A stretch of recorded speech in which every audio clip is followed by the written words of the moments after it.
ऐसी क्या वजूहात हैं जिन्होंने अफ्रीका को इतना गरीब बना दिया है। अस्सलामुअलैकुम, मैं हूं अरसलान आरिफ और आप देख रहे हैं डीए एंटरटेनमेंट। डीए एंटरटेनमेंट देखने वालों को खुशामदीद। सबसे पहले तो इस बात में कोई शक नहीं कि वेस्टर्न कंट्रीज का अफ्रीका को इन हालात में पहुंचाने का सबसे बड़ा हाथ है। कई सौ साल तक अफ्रीका ब्रिटेन और फ्रेंच एम्पायर का हिस्सा रहा, जिन्होंने अपने फायदे के लिए अफ्रीका के बहुत से नेचुरल रिसोर्सेज को एक्सप्लॉइट किया। 19वीं सदी में अफ्रीका से फिजिकली स्ट्रॉन्ग लोगों को गुलाम बनाकर यूरोपियन कंट्रीज ले जाया जाता। इसी तरह वेस्टर्न पावर्स के बीच अफ्रीका को कंट्रोल करने की हमेशा से एक टसल रही है। अफ्रीका के डायमंड और गोल्ड के रिसोर्सेज को हासिल करने के लिए हजारों अफ्रीकन लोगों को गुलाम बनाया गया। जितने ही लोगों को बेदर्दी से कत्ल किया गया, ये काम वेस्टर्न पावर्स कैसे करती है, इस पर एक हॉलीवुड मूवी है ब्लड डायमंड। आप वो लोग जरूर देखें और मुझे कमेंट बॉक्स में जरूर बताएं कि उस ब्लड डायमंड से आपने क्या क्या चीजें देखी, किस तरह करके वेस्टर्न पावर जो है वो इन सब को कंट्रोल करती थी। दुनिया की सबसे बड़ी फूड सप्लाई करने वाली कंपनी कारगिल चॉकलेट्स बनाने के लिए जो कुछ अफ्रीका में कर चुकी है वो सब कुछ आप जानते ही हैं। नो डाउट अफ्रीका को इस हाल में पहुंचाने के लिए वेस्टर्न पावर्स का बहुत बड़ा हाथ है, लेकिन ये एक्सप्लॉयटेशन ब्रिटिश एम्पायर ने सब कॉन्टिनेंट में भी की, सिंगापुर में भी की, मगर ये सारे कंट्रीज आज भी अफ्रीका से बहुत बेहतर हालत में है। और यहीं पर आती है अफ्रीका की जियोग्राफियाई प्रॉब्लम। किसी भी कंट्री या कॉन्टिनेंट के लिए कोस्ट लाइन बहुत जरूरी है। दुनिया का 80% ट्रेड समुद्रों के थ्रू होता है। कोस्ट लाइन असल में जमीन के उस हिस्से को कहते हैं जो समंदर के साथ होता है। अब मैप में अफ्रीका की कोस्ट लाइन बहुत बड़ी मालूम होती है क्योंकि करीबन हर साइड से इसे समंदर लगता है। बदकिस्मती से अफ्रीका की मेजोरिटी को कोस्ट लाइन इस काबिल नहीं कि उसको यहाँ पर सी पोर्ट्स बनाए जा सकें, और इसीलिए इस कोस्ट लाइन का बहुत थोड़ा सा हिस्सा सी पोर्ट से कनेक्टेड है। दूसरी तरफ यूरोप अफ्रीका से छोटा है, मगर इसकी कोस्ट लाइन अफ्रीका से ज्यादा है।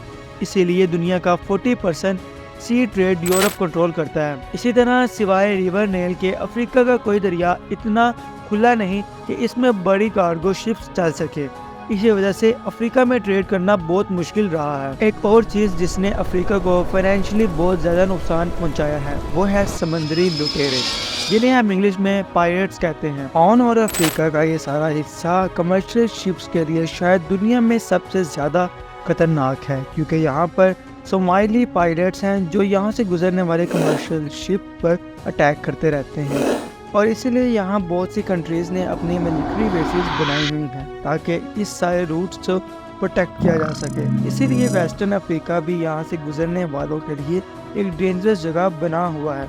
अक्टूबर 2013 में इधर नाइजीरिया के पास समुद्री डाकुओं ने एक ऑयल टैंकर्स पर हमला किया। सारे अमेरिकन स्टाफ को किडनैप कर लिया और अपनी डिमांड मनवा कर ही इस शिप के स्टाफ को छोड़ा। इसी तरह के और बहुत से वाक़यात इस सारे एरिया में होते रहते हैं, जिसकी वजह से सारे कंट्रीज इस सारे रास्ते को अवॉइड करते हैं, जिसकी वजह से अमेरिका को बहुत सी ज़बरदस्त ट्रेडिंग से हाथ धोना पड़ गया।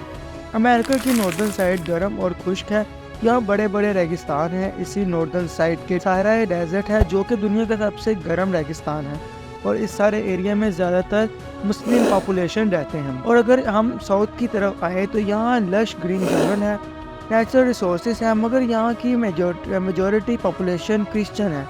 तो अमेरिका के नॉर्दर्न और सदर्न साइड के बीच एक टसल सी रहती है, और इसकी बड़ी वजह यह है कि बॉर्डर्स हैं जो ब्रिटिश एम्पायर और फ्रेंच एम्पायर ने 19वीं सदी में डिसाइड किए थे। ब्रिटिश एम्पायर ने अकेले ही बॉर्डर मिडल ईस्ट में बनाए, जिनकी वजह से आज तक वहाँ पर पीस नहीं हो सका।